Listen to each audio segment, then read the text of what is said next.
Graça e paz, meu irmão, gratidão damos a Deus pela oportunidade de um novo dia, a gente poder parar e meditar na palavra do Senhor. Hoje, dia 4 de julho de 2026, né? Chegamos ao capítulo 13 do livro de Osés. Nós vamos no versículo 1 que diz assim: Quando Efraim falou tremendo, ele se exaltou em Israel, mas quando pecou em Baal, ele morreu. O primeiro aspecto que a gente pode enxergar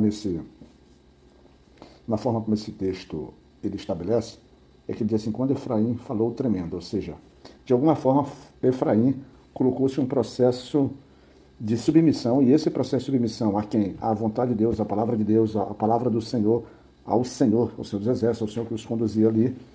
E a partir desse ponto, eles foram exaltados em Israel, eles foram destacados. A gente precisa lembrar que, de uma forma geral, né, Efraim era praticamente uma das maiores tribos que tinha ali.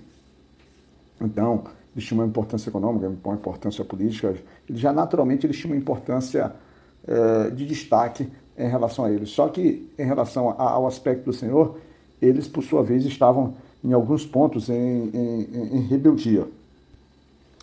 E só que aqui é destacado em que eles passaram a, vamos dizer assim, a pecar contra o Senhor, e aqui há uma decretação da sua morte. Primeiro, uma morte espiritual, e segundo, uma morte de própria tribo, de própria, vamos dizer assim, composição de nação.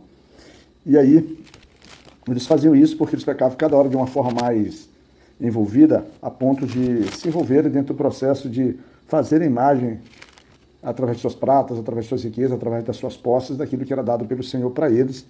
Tudo, tudo por criação de mãos humanas, que a Bíblia estabelece que era a criação das obras dos artífices, os quais levavam os homens a sacrificar, inclusive a beijar, a adorar. Ou seja, demonstrar uma devoção muito profunda, uma devoção bem intensa, um claro ato de rebeldia e distanciamento do Senhor que os sustentava. E aí então Deus estabelece no seu julgamento, estabelece na sua presciência e na sua consciência de Senhor sobre aquele povo, dizia que então eles, Efraim, ou eles seriam como nuvem da manhã, como orvalho da madrugada, que logo passa a fumaça da chaminé, ou seja, eles seriam aquela coisa passageira, aquela coisa que não se sustentaria, eles deixariam de ser uma nação próxima, uma nação real, uma tribo, alguém que se destacava, e seria como o vento, né? Seria como a poeira, a neblina da noite. E, e Deus estabelecia isso porque ele tinha um propósito, estabelecia um propósito de que eles reconhecessem Deus como o Senhor da terra do Egito, o Senhor deles, e que neles eles deveriam reconhecer que, além do próprio Senhor, não haveria salvação. E a salvação aqui, não haveria Salvador, não é um aspecto que a gente enxerga como Salvador aqui da questão espiritual, mas era o Salvador daquele que os garante no combate, os garante na vitória, né? Que os protege. Basicamente, esse Salvador é da sua vida terrena propriamente dita, da construção da sua prosperidade, o Salvador é uma visão muito materialista, não de Deus, mas da própria era a visão como o povo enxergava. Não é essa questão extremamente espiritual que nós temos hoje. E aí o Senhor traz à memória desse povo que essa relação entre Deus e o próprio povo, a própria tribo, a própria nação de Israel, mesmo que Israel agora como nação tivesse dividida, né, em dois reinos, o reino especificamente de Israel, que não era uma relação nova, não era algo que se criaria ali. Já era uma relação já desde o tempo do Egito, que aqui ele vai trazer que aquele que sustentou, aquele que o conduziu nas terras secas do deserto, dando maná, dando proteção, dando abrigo, abrigando do sol, abrigando da noite, colocando as disposições do povo. Então, tudo isso, ele chama a atenção, ele tenta trazer a memória do povo para que o povo entenda isso e o povo vê que o Senhor preparou para eles pastos fartos, né? E o problema é que acontece isso na nossa vida prática. A gente até sempre discute isso.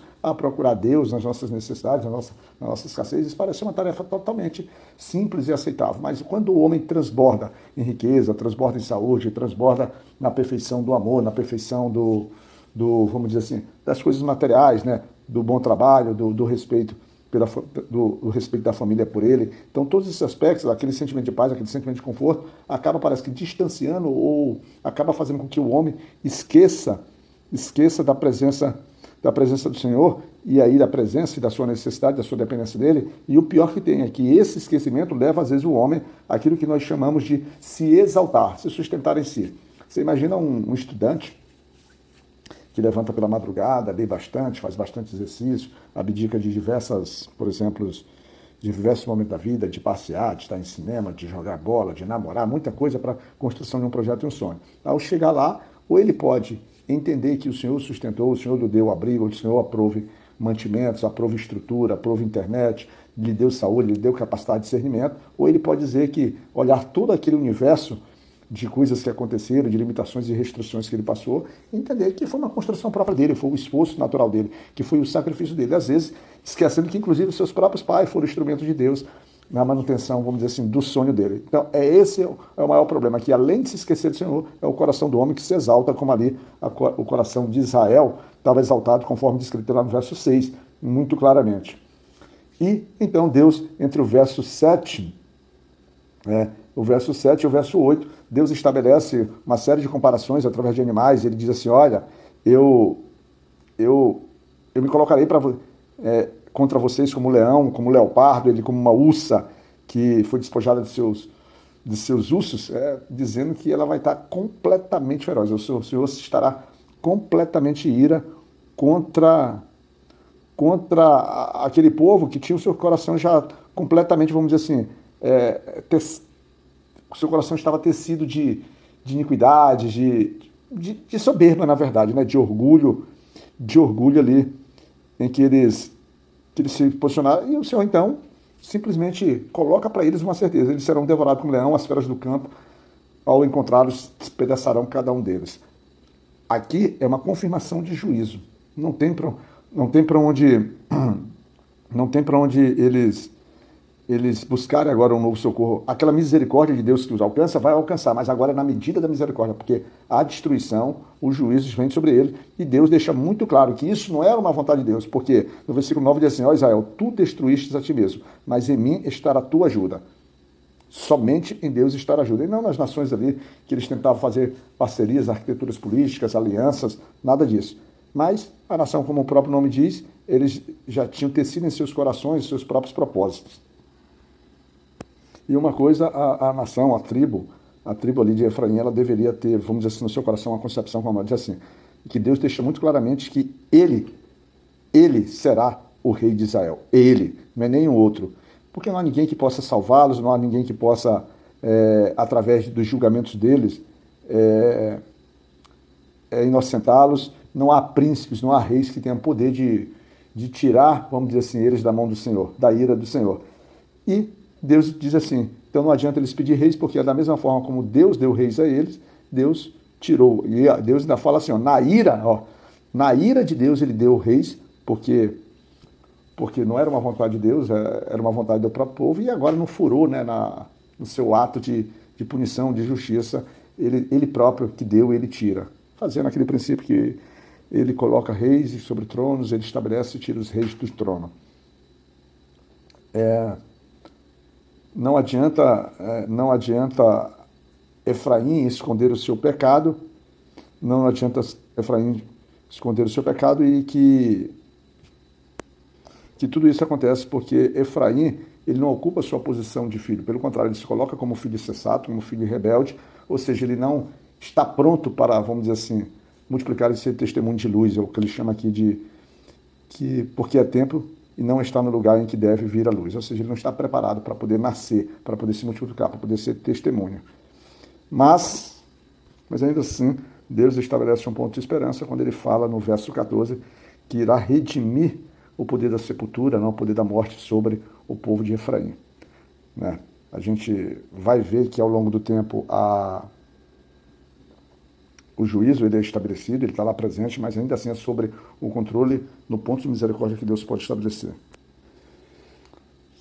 Mas isso não impedirá com que a cidade caia, a cidade fique desolada, porque a rebelião daquele povo é que ela está sendo tratada, e então muitos deles cairão em espada, e ele utiliza uma metáfora até muito, vamos dizer assim, agressiva aos nossos olhos, aos nossos ouvidos cristãos hoje em dia, quando diz assim, suas grávidas serão cortadas ao meio, impedindo ali, vamos dizer assim, que haja, com uma ideia de que não haja multiplicação da iniquidade daquele povo. Quando a gente olha esses aspectos de juízo de Deus sobre o povo, a gente fica assim, estarrecido, né?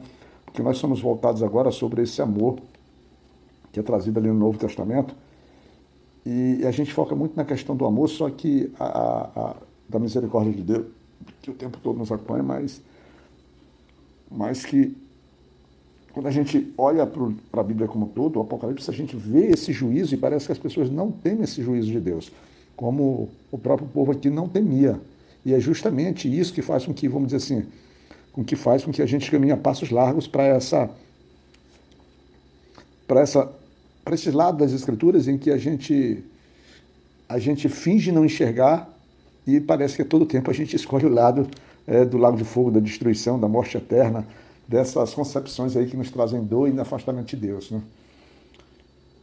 Eu não sei o que pode te mover a aceitar a Cristo Jesus como Senhor da tua vida, né? A entender que nós somos ínfimos, nós somos insignificantes diante de um Deus que tudo pode, né? Que a sua vontade não pode ser frustrada. Eu não sei o que nos leva a ser realmente tão insensatos que no meio vamos dizer assim, de tantas certezas, de tantos exemplos aqui, de tantas demonstrações do poder de Deus, tanto no sentido de colocar juízo, de repreender, de punir o seu povo, os seus filhos, né? Afinal de contas, ele colocou o seu próprio filho no madeira, ali na crucificação, no pecado de cruz, e a gente quer ser tratado de uma forma diferente, a gente só quer esse ato de misericórdia e amor, só desse Deus bonzinho. Esse Deus é bom, ele é tão bom que a sua justiça cairá sobre nós.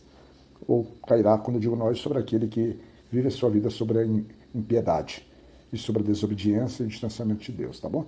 Desperta quanto a isso, olha aí essas passagens, relê, repensa, tem uma conversa diária com Deus e te humilha aos pés dele para que a misericórdia dele possa te alcançar e eu possa ser, vamos dizer assim, inserido nesse ambiente de luz e de vida, né? Trazido ali pelo que descreve Efésios 2, a partir do momento que tu sai da sepultura e tu é vivificado. Mas uma sepultura hoje é uma sepultura andarilha. Nós vivemos nessa sepultura dos nossos corpos porque nossas mentes ela está fechada. Ela não consegue enxergar esse amor, essa bondade, essa generosidade de Deus para nossas vidas. Então, o que eu posso te pedir é que tu te desperte e fique na graça de Deus e Pai, que Deus nos cuide, meu irmão.